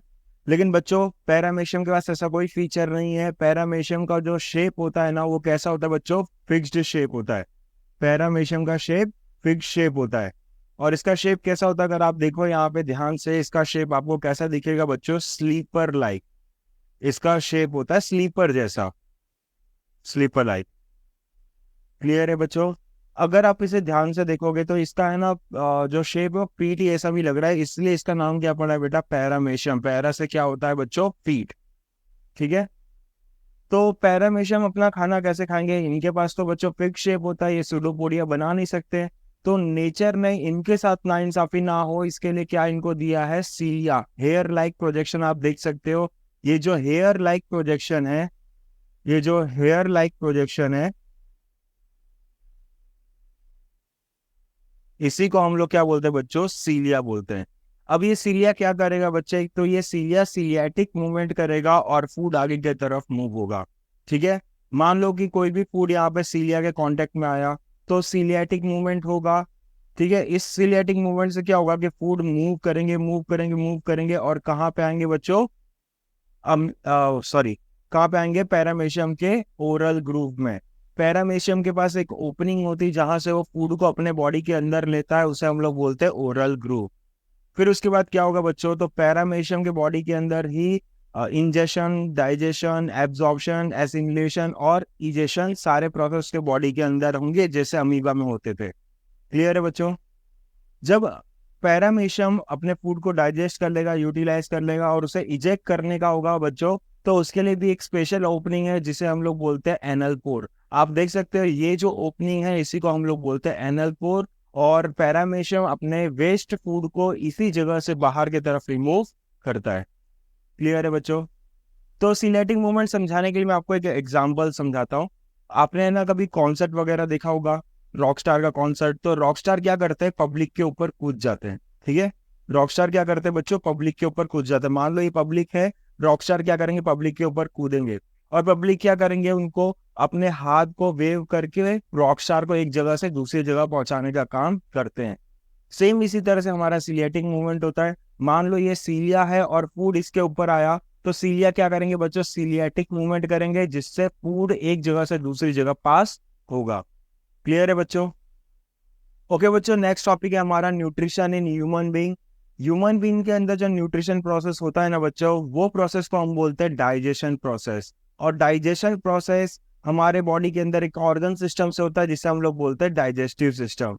बच्चों ये डाइजेस्टिव सिस्टम्स के अंदर है ना ऑर्गन्स होते हैं, जिसे हम लोग बोलेंगे डाइजेस्टिव ऑर्गन्स। हमने क्लास 9th में पढ़ा था कि सेल्स जब मिलके कॉमन फंक्शन परफॉर्म करेंगे तो वो क्या बनाएंगे बच्चों, टिश्यू। जब टिश्यूज मिलके कॉमन फंक्शन परफॉर्म करेंगे तो वो ऑर्गन्स बनाएंगे। जब बहुत सारे ऑर्गन्स मिलके है ना एक कॉमन फंक्शन परफॉर्म करेंगे तो वो ऑर्गन सिस्टम बनाएंगे। और ऑर्गन सिस्टम हमारे बॉडी के अंदर बहुत सारे प्रोसेसेस करते हैं। तो डाइजेशन प्रोसेस करने के लिए हमारे बॉडी के अंदर होता है डाइजेस्टिव सिस्टम। ये डाइजेस्टिव सिस्टम एक ऑर्गन सिस्टम है। और बच्चों डाइजेस्टिव सिस्टम जो है ना वो किससे बने होते हैं, डाइजेस्टिव ऑर्गन से बने होते हैं। तो डाइजेस्टिव ऑर्गन कौन से हैं, तो माउथ है, सलाइवरी ग्लैंड है, oesophagus, liver, gall bladder, stomach, pancreas, small intestine, large intestine, anus, rectum, ये सारे हमारे डाइजेस्टिव ऑर्गन्स हैं। बच्चों मैं आपको एक चीज बता देना चाहता हूँ कि ये जो अपेंडिक्स है ना, ये हमारे डाइजेस्टिव सिस्टम में सिर्फ पड़ा रहता है, इसका कोई रोल नहीं है डाइजेशन के अंदर, ये डाइजेशन प्रोसेस कुछ भी नहीं करता। क्लियर है बच्चों? ये जो हमारा डाइजेस्टिव सिस्टम है ना, वो एक कैनल सिस्टम है। आप देख सकते हो कि इसके अंदर जो ऑर्गन्स होते हैं वो खोखले ऑर्गन्स होते हैं, अंदर से खाली होते हैं पूरा। हमारा फूड है ना हमारे माउथ से होते हुए पास होता है, स्टमक में होता है, स्टमक से स्मॉल इंटेस्टाइन, स्मॉल से लार्ज, फिर लार्ज से रेक्टम, और फिर आती है एनस। क्लियर है? तो बच्चे ये फूड पास जहां से होता है ना, ये एक कैनल सिस्टम बनाता है, और इस कैनल सिस्टम को हम लोग बोलते हैं एलिमेंट्री कैनल। तो बच्चों एलिमेंट्री कैनल कुछ नहीं, हमारे बॉडी के अंदर एक लंबा सा ट्यूब है जो कि स्टार्ट होता है हमारे माउथ से और खत्म होता है हमारे एनस में। और इसके अंदर बीच में बहुत सारे डिफरेंट डिफरेंट ऑर्गन्स भी आते हैं। क्लियर है बच्चों? मैं आपको एक चीज बता देना चाहता हूं, हमारा जो एलिमेंट्री कैनल है, हमारा एलिमेंट्री कैनल अप्रोक्सीमेटली 9 मीटर का होता है। कितना होता है बच्चों? 9 मीटर। हमारा एलिमेंट्री कैनल अप्रोक्सीमेटली 9 मीटर का होता है। और हमारे एलिमेंट्री कैनल में अकेला स्मॉल इंटेस्टाइन जो है वो 6 मीटर का होता है। हमारा पूरा एलिमेंट्री कैनल माउथ से एनस तक की जो साइज है ना बच्चों, वो कितनी होगी? अप्रोक्सीमेटली 9 मीटर होगी। ये है ना वेरी करती है पर्सन टू पर्सन, पर्सन की हाइट ज्यादा होगी या फिर कम होगी तो उससे वेरी इसमें फर्क पड़ेगा हमारे एलिमेंट्री कैनल के साइज में। लेकिन अप्रोक्सीमेटली ऑन एन एवरेज कितना माना गया है कि हमारा एलिमेंट्री कैनल 9 मीटर का होता है, और उसके अंदर अकेला स्मॉल इंटेस्टाइन 6 मीटर का होता है। क्लियर है बच्चों? मैं आपको कुछ चीजें बताना चाहता हूँ, जैसे कि डाइजेशन कहाँ से स्टार्ट होता है, तो डाइजेशन स्टार्ट होता है हमारे माउथ से। ये बात आप ध्यान रखिएगा, डाइजेशन स्टार्ट होता है हमारे माउथ से और कंप्लीट होगा हमारे स्मॉल इंटेस्टाइन में। डाइजेशन स्टार्ट होगा माउथ से और कंप्लीट होगा स्मॉल इंटेस्टाइन में। क्लियर है बच्चों?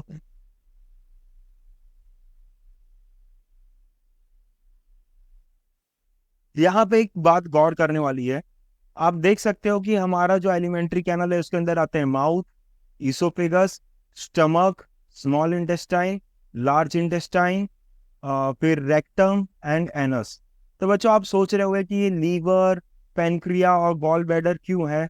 तो ये जो लीवर, गॉल ब्लैडर और पेनक्रिया, ये हमारे एलिमेंट्री कैनल में नहीं आते, लेकिन ये डाइजेशन में परफॉर्म करते हैं, ये डाइजेशन प्रोसेस में हेल्प करते हैं।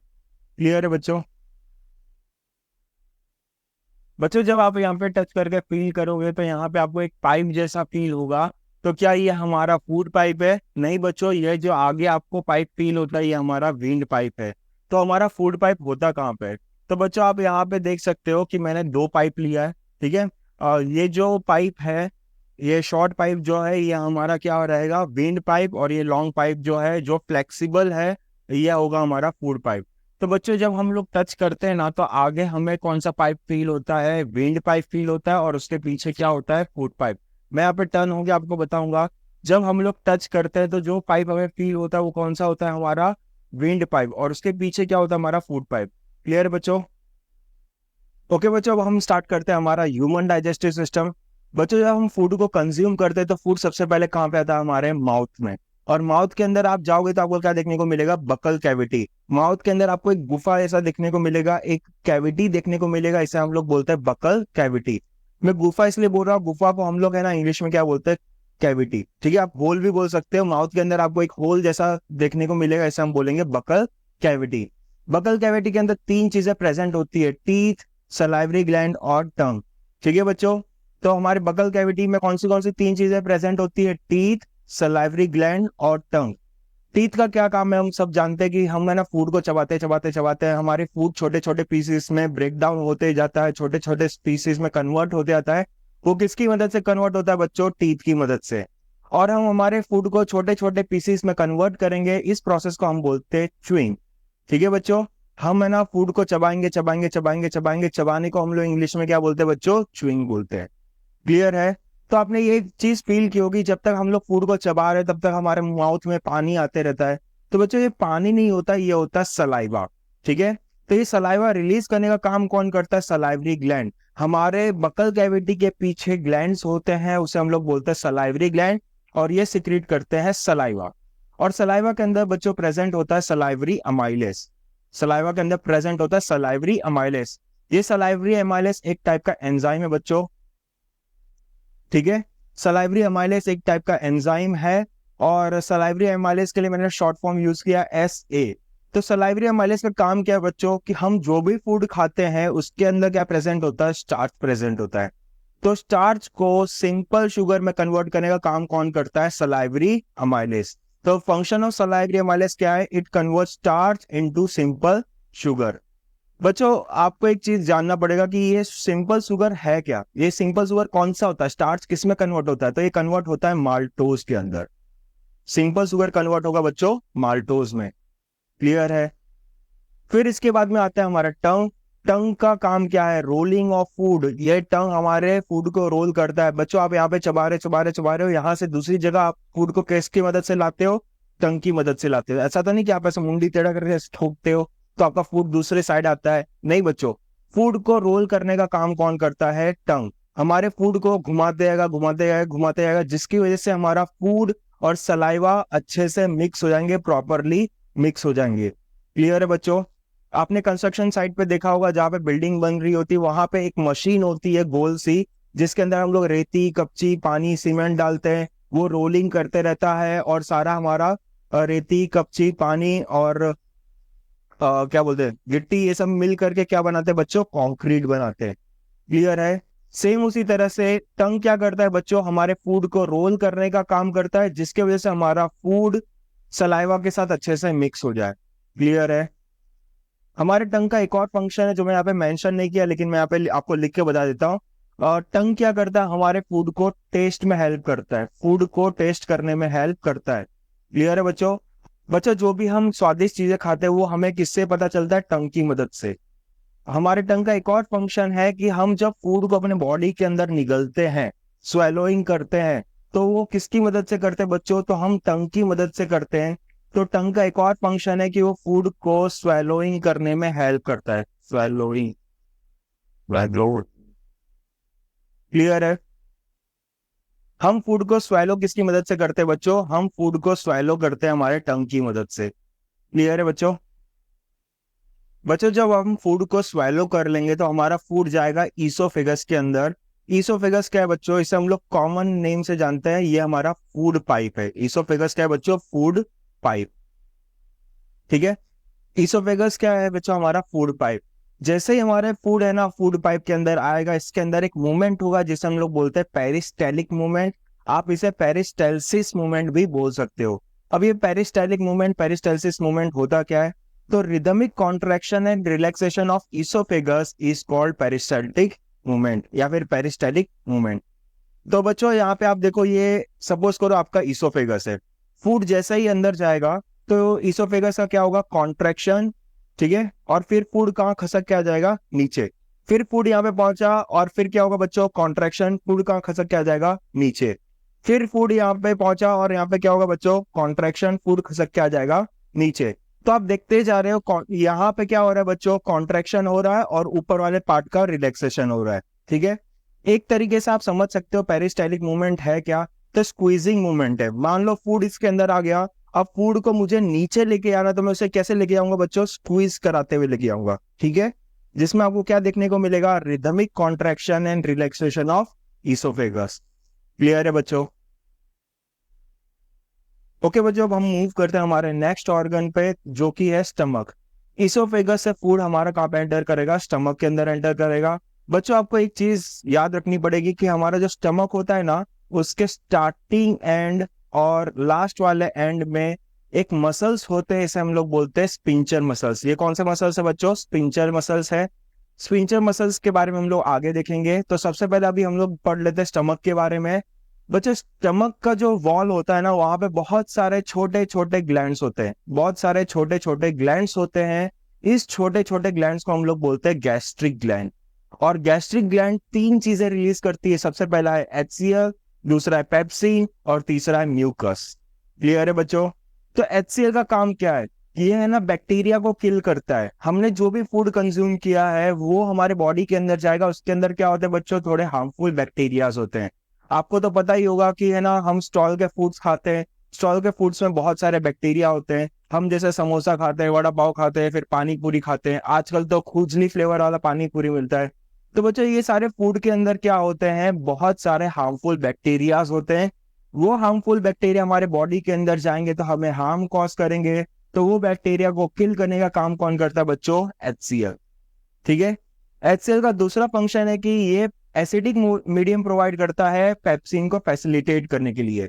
इसका मतलब क्या होगा बच्चों, हमारे गैस्ट्रिक ग्लैंड जो रिलीज करता है ना, वो हमारा गैस्ट्रिक ग्लैंड जो पेप्सिन रिलीज करता है ना, वो पेप्सिन है ना इनएक्टिव फॉर्म में होता है। आप एक हिसाब से समझ लो, इनएक्टिव फॉर्म में गैस्ट्रिक ग्लैंड रिलीज करता है पेप्सिनोजन। पेप्सिनोजन, पेप्सिनोजन क्या है बच्चों, ये प्रो एंजाइम है, प्रो एंजाइम। एक हिसाब से आप समझ लो कि ये इनएक्टिव एंजाइम है। फिर पेप्सिनोजन के साथ में HCl रिएक्ट होगा, इसे एसिडिक मीडियम प्रोवाइड करेगा और वो क्या बन जाएगा बच्चों, पेप्सिन बन जाएगा। और पेप्सिन क्या है, ये पेप्सिन हमारा एंजाइम है। आप एक हिसाब से समझो कि पेप्सिनोजन इनएक्टिव एंजाइम है, उसके अंदर HCl जाएगा तो वो एक्टिव हो जाएगा, एक्टिवेट हो जाएगा और फिर क्या बन जाएगा बच्चों, पेप्सिन। और पेप्सिन क्या है, एंजाइम। क्लियर है बच्चों? और पेप्सिन का फंक्शन क्या है कि पेप्सिन है ना डाइजेस्ट करता है प्रोटीन को। इसको याद रखने का तरीका मैं आपको बताता हूं। तो बच्चों याद रखना, P फॉर पेप्सिन और P फॉर प्रोटीन। तो पेप्सिन क्या करेगा बच्चों, तो वो प्रोटीन को डाइजेस्ट करेगा। तो आप इस तरीके से याद रख सकते हो, P फॉर पेप्सिन और P फॉर प्रोटीन। क्लियर है बच्चों? फिर नेक्स्ट आते हैं हम लोग म्यूकस पे। तो बच्चों ये हमारा जो गैस्ट्रिक ग्लैंड है ना, कलर चेंज कर लेते हैं हम लोग। गैस्ट्रिक ग्लैंड जो है ना बच्चों, वो क्या रिलीज करता है, वो HCl रिलीज करता है। ठीक है, हम सब जानते हैं गैस्ट्रिक ग्लैंड क्या रिलीज करता है बच्चों, HCl रिलीज करता है। अब ये HCl से हमारा स्टमक के वॉल खराब हो सकते हैं। अब इस वॉल को प्रिवेंट करने के लिए यहाँ पे क्या प्रेजेंट होता है बच्चों, म्यूकस प्रेजेंट होता है। तो म्यूकस हमारे स्टमक के वॉल को प्रिवेंट करता है। मैं आपको बता देना चाहता हूँ म्यूकस क्या है। तो हमारे बॉडी के अंदर जो भी स्टिकी सब्सटेंस रिलीज होंगे ना, उसे हम लोग बोलेंगे म्यूकस। आगे के लेक्चर्स में हम पढ़ेंगे कि रेस्पिरेशन के अंदर हम पढ़ेंगे म्यूकस हमारे नोज में भी रिलीज होता है। फिर रिप्रोडक्शन में हम लोग पढ़ेंगे कि फीमेल रिप्रोडक्टिव पार्ट के अंदर भी म्यूकस रिलीज होता है। तो बच्चों हमारे बॉडी के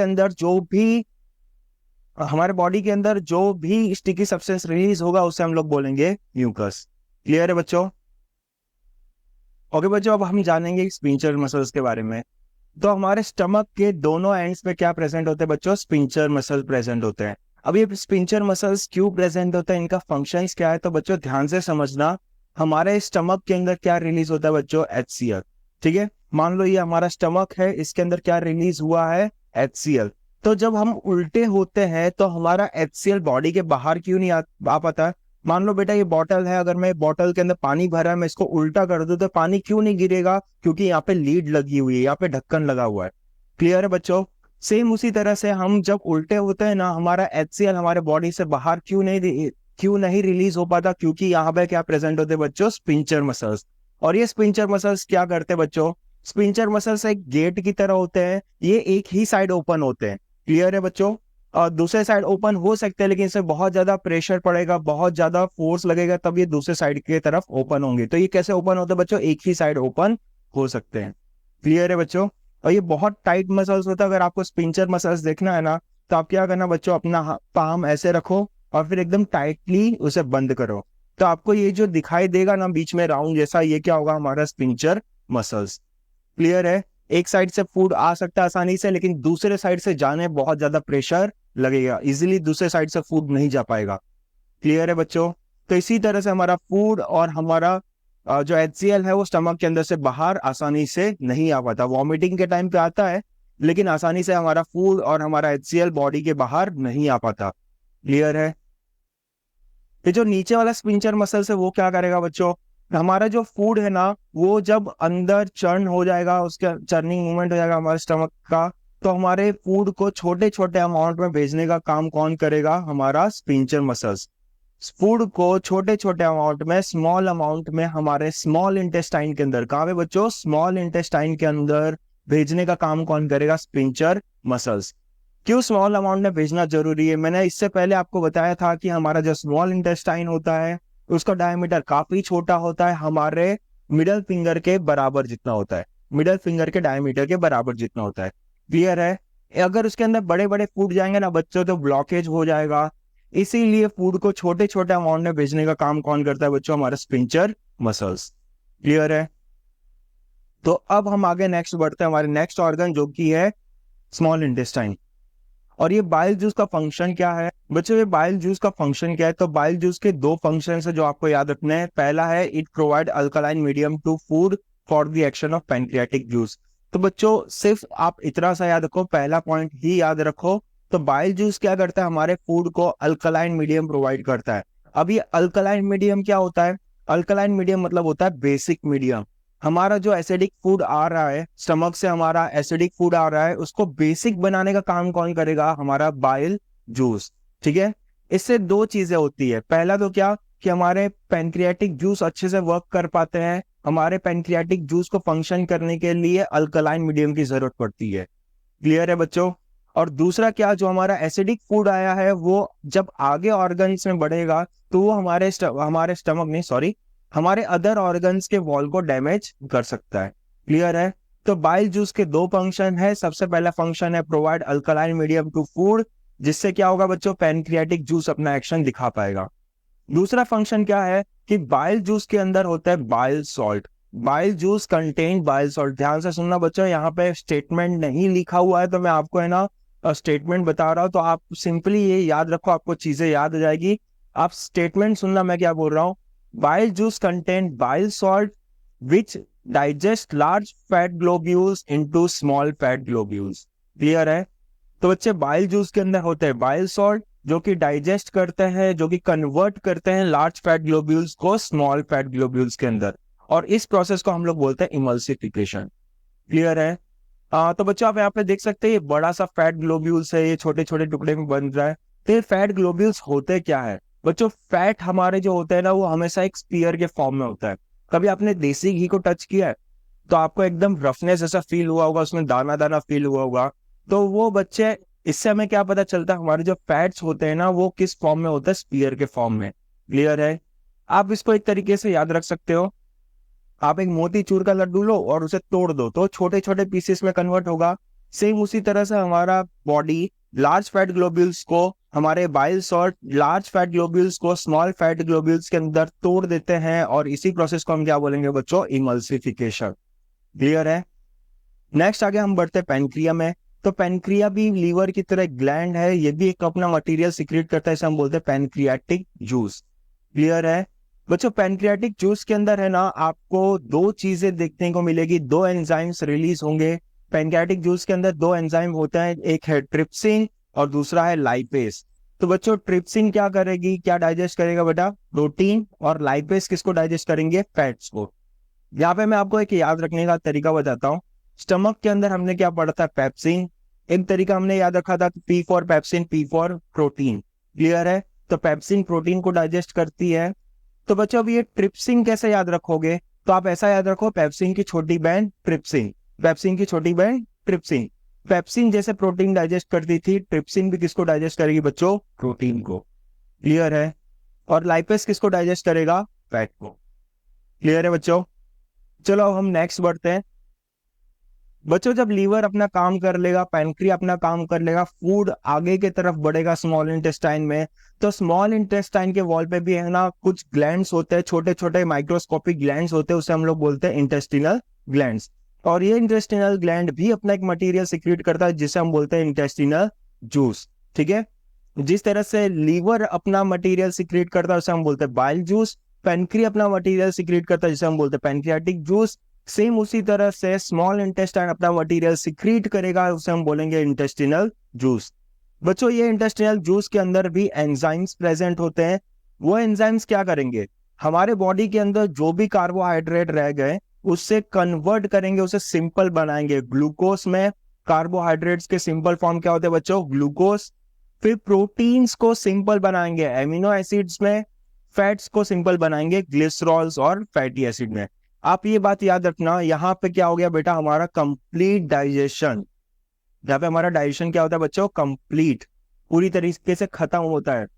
इंटेस्टिनल जूस के अंदर भी कुछ ऐसे एंजाइम्स होते हैं जो कि कार्बोहाइड्रेट्स, हमारे बॉडी में जो कार्बोहाइड्रेट्स है उससे है ना बहुत सिंपल बना देंगे, और किसमें बनाएंगे बच्चों, ग्लूकोज के अंदर। प्रोटीन्स को सिंपल बना के किसमें कन्वर्ट कर देंगे बच्चों, एमिनो एसिड। फैट्स को सिंपल बना के किसमें कन्वर्ट कर देंगे, ग्लिसरॉल और फैटी एसिड में। क्लियर है। तो ये ग्लूकोज, एमिनो एसिड, ग्लिसरॉल और फैटी एसिड, ये क्या बच्चों हमारा सिंपलेस्ट फॉर्म है न्यूट्रिएंट का। क्लियर। इसके बाद क्या होगा, हमारा न्यूट्रिएंट एब्जॉर्ब होगा। फिर जैसे जैसे फूड आगे बढ़ेगा स्मॉल इंटेस्टाइन के अंदर, तो स्मॉल इंटेस्टाइन के वॉल के ऊपर है ना फिंगर लाइक प्रोजेक्शंस प्रेजेंट होते हैं, ऐसे फिंगर लाइक प्रोजेक्शंस प्रेजेंट होते हैं। इस फिंगर लाइक प्रोजेक्शंस को हम लोग बोलते हैं विली। क्या बोलते हैं बच्चों, विली। तो विली क्या है बच्चों, फिंगर लाइक प्रोजेक्शन है। इसका काम क्या होता है, तो ये है ना सरफेस एरिया को इंक्रीज करता है। बच्चों ये हमारा स्मॉल इंटेस्टाइन, इसमें है ना बहुत सारे विली आ जाएंगे।